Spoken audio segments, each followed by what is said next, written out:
Buen día. Hoy tenemos el gran gusto de tener con nosotros en los estudios virtuales de Radiográfica FM 89.3 de Buenos Aires, para el programa de Fogón es Fogón, para la radio frecuencia 808 de Salinas y también para la Asociación de la Prensa Uruguaya, a una mujer muy importante de la academia, del cine, del documentalismo, de la investigación. Virginia Martínez, buen día, ¿cómo estás?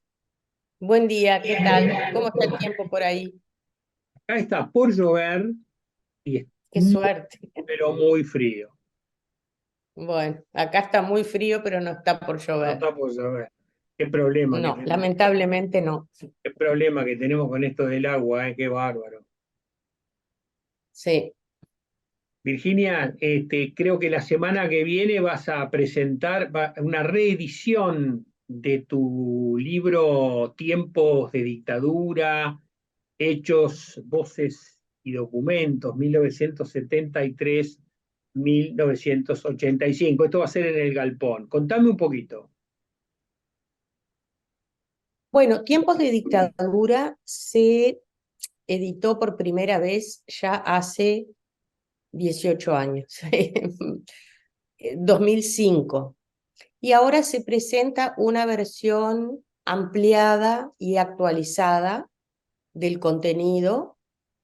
Es un libro que tiene una estructura de cronología, aunque es más que una cronología porque las entradas trascienden el periodo 73-85, en muchos casos el hecho está desarrollado hasta nuestros días, por eso la versión es actualizada, porque aquella era hasta el 2005 y esta es hasta 2023.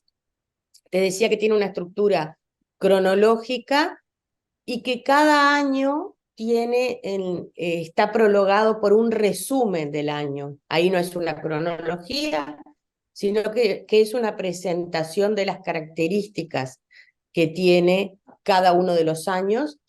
A su vez tiene algo que es muy útil para este tipo de trabajo o imprescindible, que es un índice de nombres, lo que da la posibilidad de ir a hacer consultas concretas, ¿no?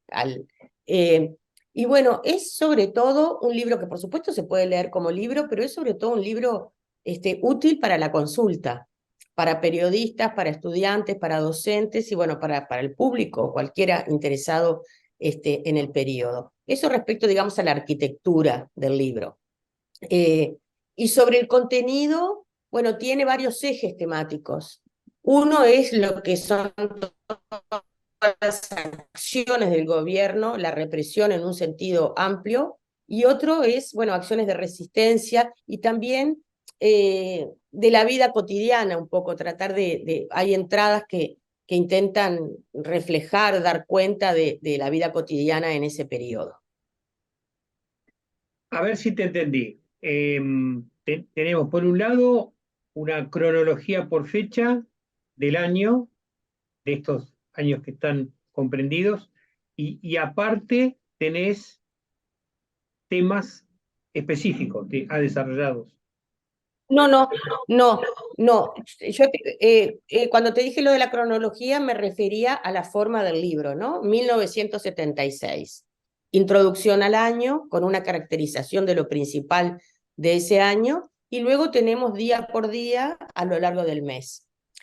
Cuando te hablaba de los ejes temáticos, te hablaba de qué contenidos tiene todo el libro. Por ejemplo, todo lo que es la represión política, las acciones del Plan Cóndor, los secuestros, las desapariciones, tiene también todos los discursos militares, tiene todo lo que fue el control de la enseñanza con los reglamentos de vestimenta obligatorios para los estudiantes, los libros prohibidos, tiene también las clausuras de los medios de prensa, tiene también las acciones de cultura, o sea, qué se produjo en la época, tiene todo lo que fueron las condenas internacionales al país. Esos son los ejes temáticos que van yendo día a día, o sea, a lo Ah, largo ¿tá?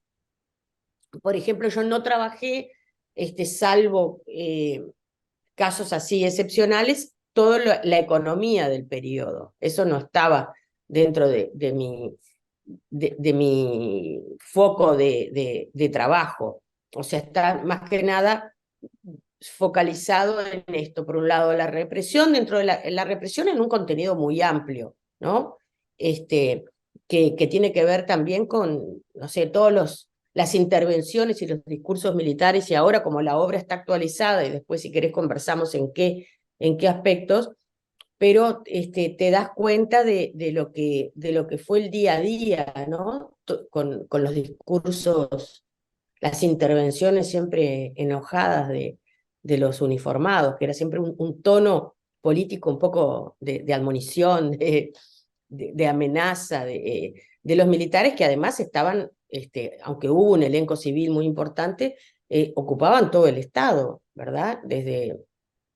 Bueno, desde eh, la educación, las empresas públicas, y a partir de determinado momento también una gran intervención en las intendencias, hasta en la Comisión Nacional de Educación Física.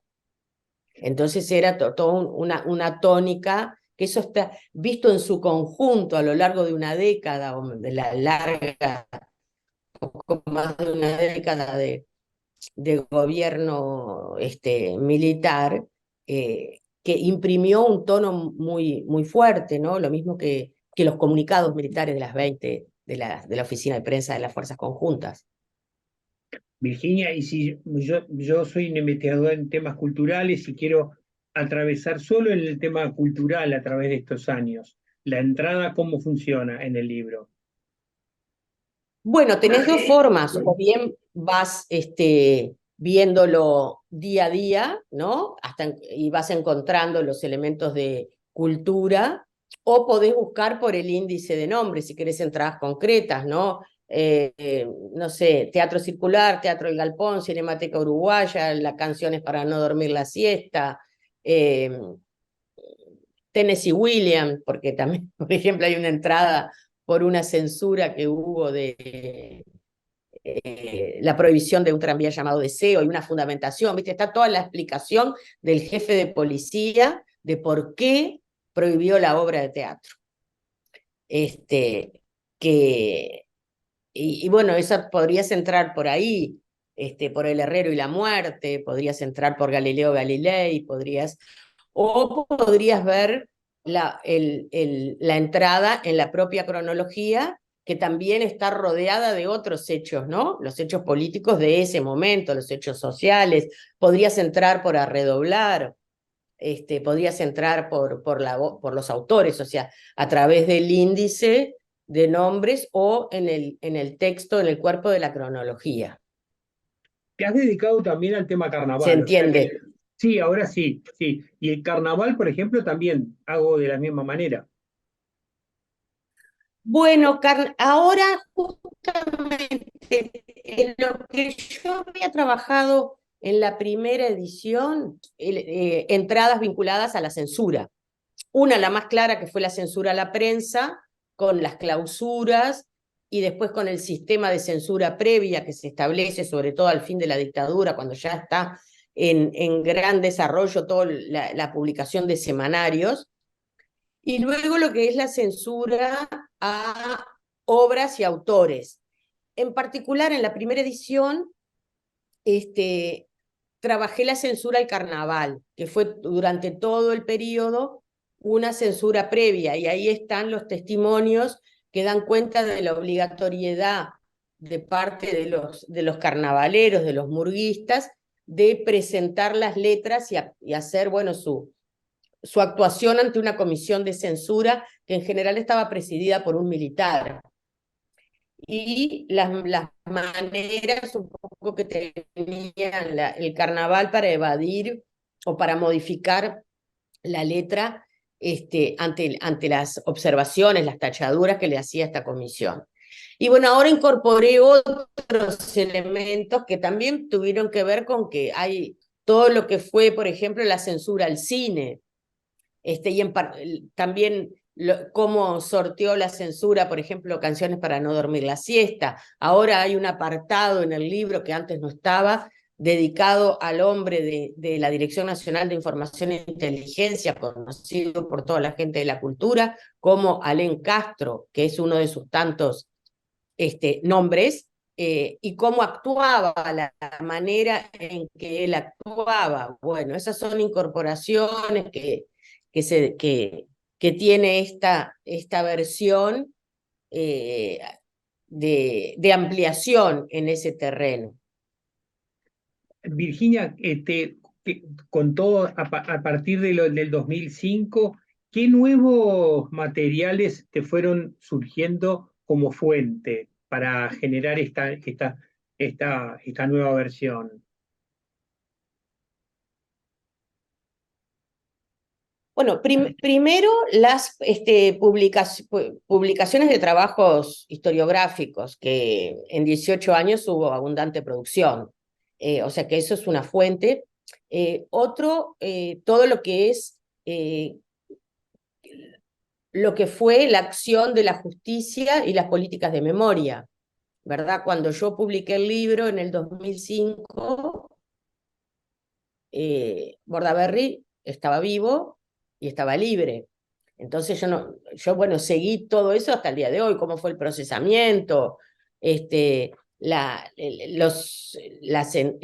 dictamen de la justicia, por qué se lo procesó.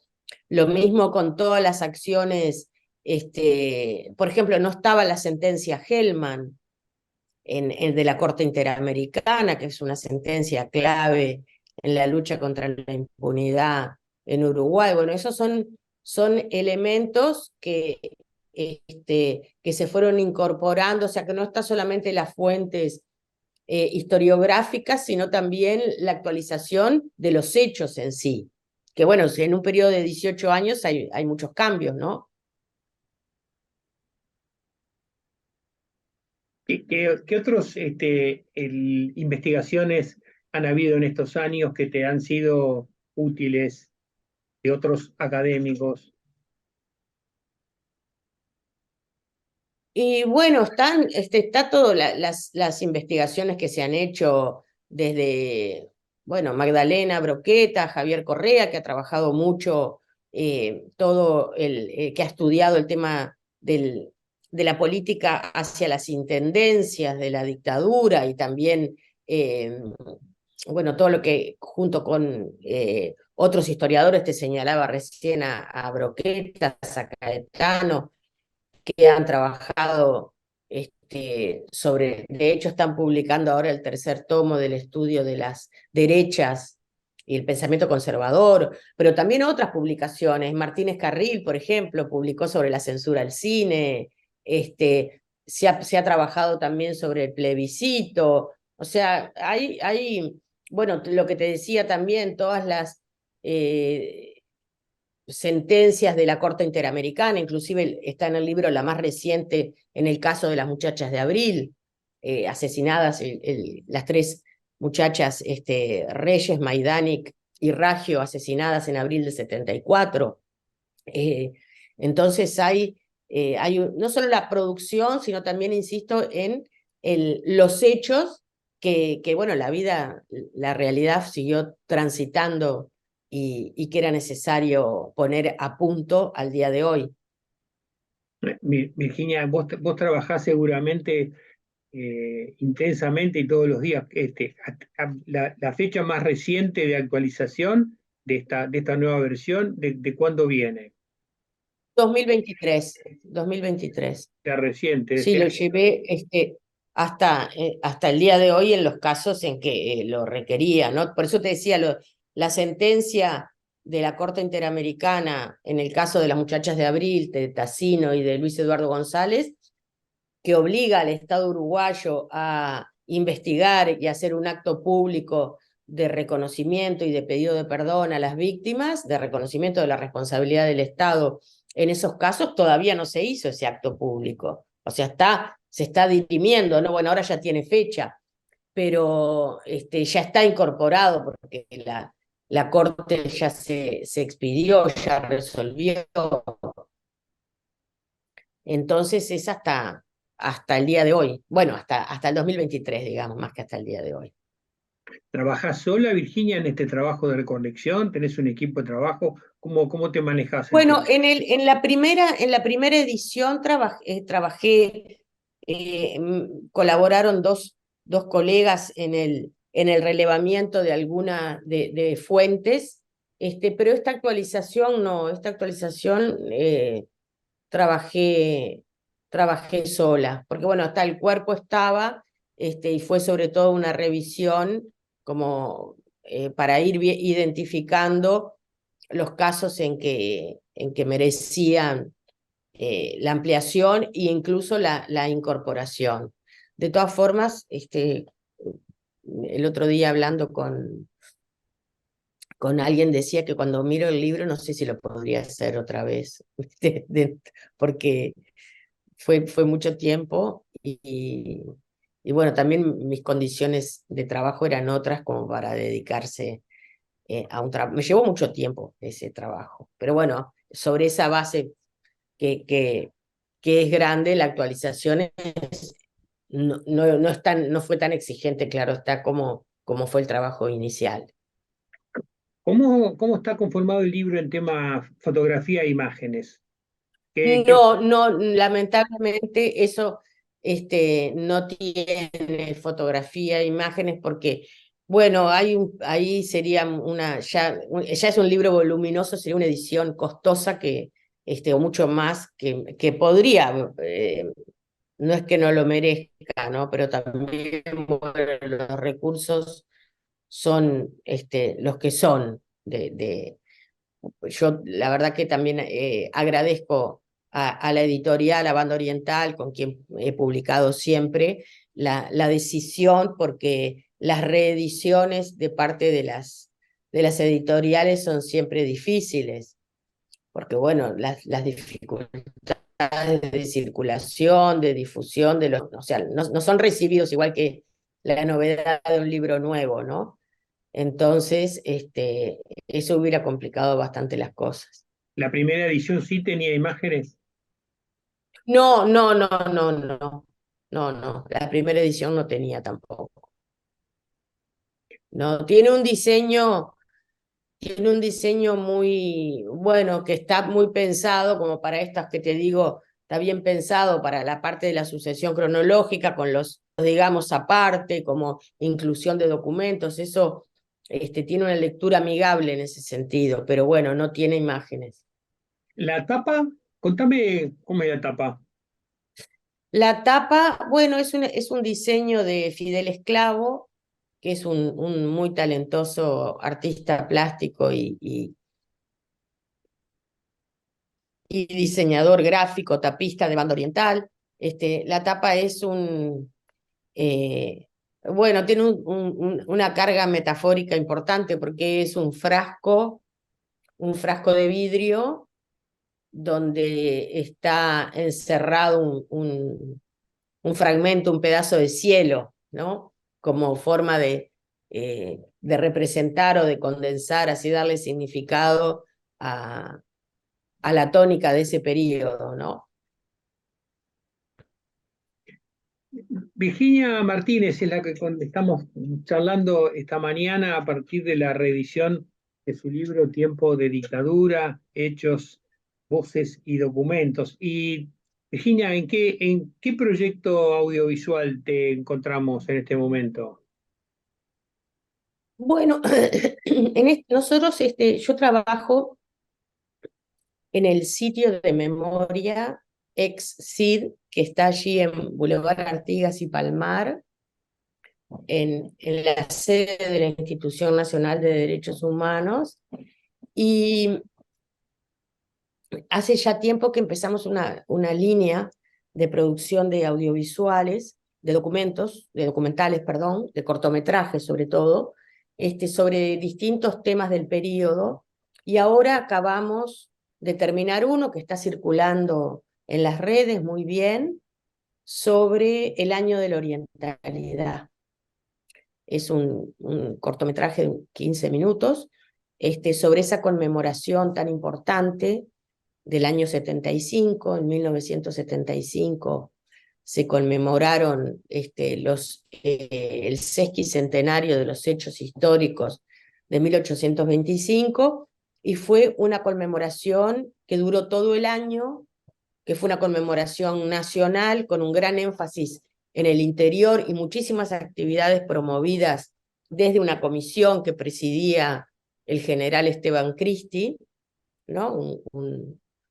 Un golpista de la primera hora, y dos civiles, y esa conmemoración fue clave en el intento, el proyecto de la dictadura de fundar y refundar más bien una mística nacional, un, un sentido como de pertenencia a esta comunidad a esta colectividad que era la orientalidad, el ser oriental, que bueno, fue un proyecto muy interesante y en el que el Estado y las empresas privadas, ¿no? También, porque colaboraron en crear la conmemoración de eso que los militares, que la dictadura llamaba el Nuevo Uruguay, la creación de un país, bueno, que se distinguía el Nuevo Uruguay se distinguía del viejo, que el viejo era el pre-golpe de Estado, el de la democracia liberal, el de los políticos corruptos, el de la subversión, el de la violencia, el del caos, en oposición a este Nuevo Uruguay donde, bueno, lo fundamental era el trabajo, el orden, la unidad nacional, la disciplina, y para eso el régimen desplegó, y sobre todo la recuperación de lo nuestro. Hay una idea muy fuerte de lo nuestro opuesto a lo foráneo, que es sospechoso y siempre, bueno, un poco disolvente. En tiempos de dictadura, el año 75 tiene un grande, en el libro hay un gran desarrollo de todo lo que fueron las acciones del régimen en ese sentido, ¿no? Todos los festivales, los concursos, y sobre todo, bueno, hubo un decreto, y eso es, ahora que este video está circulando, el del año de la orientalidad, mucha gente lo recuerda de cierta edad, el decreto obligatorio de que todos los documentos públicos, pero también los trabajos de las escuelas y de los liceos tenían que ser fechados, ¿no? Con la fecha del día y seguidos con el eslogan Año de la Orientalidad. Entonces, aunque en realidad nos hemos dado cuenta que mucha gente no sabe bien, o sea, o no ve, más bien que no es, la gente que lo vivió lo recuerda claramente, pero quizá no es tan claro que esta conmemoración fue parte de bueno, fue una gran iniciativa de lo que fueron las acciones de propaganda del régimen. Y de eso es toda otra línea, ahora salgo del año de la orientalidad y me voy a tiempos de dictadura, porque es otra línea que trabaja mucho el libro, ¿no? Todo lo que fueron las campañas estatales, las campañas de propaganda. A lo largo de toda la dictadura, el régimen se propuso no solamente combatir al enemigo subversivo, que es una constante a lo largo del periodo, la amenaza de la subversión, sino también que propuso desde el Estado, con la participación de productoras y de agencias de publicidad, esa parte creo que todavía es una vacante en nuestros estudios, en nuestras investigaciones, cómo participaron las empresas en la producción del discurso, de la narración oficial de la dictadura, pero hubo campañas de prensa a lo largo de todo el periodo, ¿no? Ya en el 74, y el libro las releva todas, ¿no? Desde Ahora es diferente, Póngale el hombro al Uruguay, El Uruguay somos todos, Seguridad para el desarrollo, después en el 80 quienes eligen no recordar su pasado están condenados a repetir lo que fue con el plebiscito. O sea, todo eso está planteado en el libro, y fue muy fuerte la producción, y en particular a partir del año 75, en que se crea por decreto la Dirección Nacional de Relaciones Públicas, DINAR, ya hay una política también de producción de documentales, como Uruguay Hoy, informativos más bien, ¿no? Uruguay Hoy, Panorama, que estaban encargados de dar la idea, de construir la imagen de este Uruguay bueno, el Uruguay de los puentes, de las represas, el Eso se Uruguay daba, en eso se desarrollo. mostraba, eso se mostraba ¿en donde? ¿En la En el televisión? cine, En el cine. ¿Y en televisión también? y en televisión también, Ah, sí. Bueno, hubo nosotros en este video del Año de la Orientalidad y en otros cortometrajes que produjo el sitio sobre la cultura, sobre la comunicación de la dictadura, rescatamos esos materiales que son toda la producción informativa de la DINAR, que hasta este momento, bueno, había sido trabajado en un libro de Aldo Marchesi del Uruguay Inventado, y ahora nosotros lo trabajamos en este formato de audiovisual. Todo esto se puede encontrar. La comunicación de la dictadura, el ciclo, es un ciclo de dos cortometrajes, La cultura y dictadura son tres, está en las redes, en YouTube se puede ver, y tratamos también de ahí, sobre todo, de rescatar lo que fue la producción audiovisual de la DINAR, que fue y una producción esos muy archivos, bien realizada. ¿dónde encontraron todos esos archivos? Porque tengo entendido que el tema de archivos es muy pobre No, en los Uruguay. archivos originales están en el Sodre. Ah, Bueno, pero esta producción se ha conservado, están en el Sodre, ah, en el Archivo Nacional de la Imagen del Sodre. Muchos de ellos se pueden ver también en YouTube solos, o sea, en crudo. el producto, Uruguay Hoy o Panorama. Nosotros los trabajamos en relación a un tema, ¿no? Por ejemplo, la política que la dictadura tuvo hacia la juventud. Entonces está toda la promoción del deporte. Este, y, pero son materiales muy interesantes porque están muy bien hechos y forman parte, bueno, decía que en el libro, en tiempos de dictadura, hay un seguimiento de todas esas campañas eh, que estuvieron muy presentes en la prensa, ¿no? Eh, Junto a otras que también promovían, bueno, empresas privadas o adherían, empresas sobre todo diarios, ¿no? ¿Qué diarios Hubo son toda los una que iniciativa que está allí en el libro, yo la sigo y la desarrollo, que está muy interesante, que es una idea del país en concreto, que es la moda cardo, la promoción en ese afán nacionalista, se intenta promover un estilo de moda, que es una moda un poco gauchesca, de falda de cuero, de sombreros, de colores, incluso hay la propuesta se puede leer en el libro un poco hasta con un toque de humor visto desde hoy, ¿no? La propuesta de algunas modistas, estilistas, de cambiar los colores, de no llamar beige, por ejemplo, a los colores, sino ponerle nombres nuestros. En esta exaltación de lo nuestro se crea esa moda que pretende unir, que es interesante ver esas intervenciones, porque también nos hablan, bueno, de iniciativas que son público-privadas o que van en sintonía, ¿no?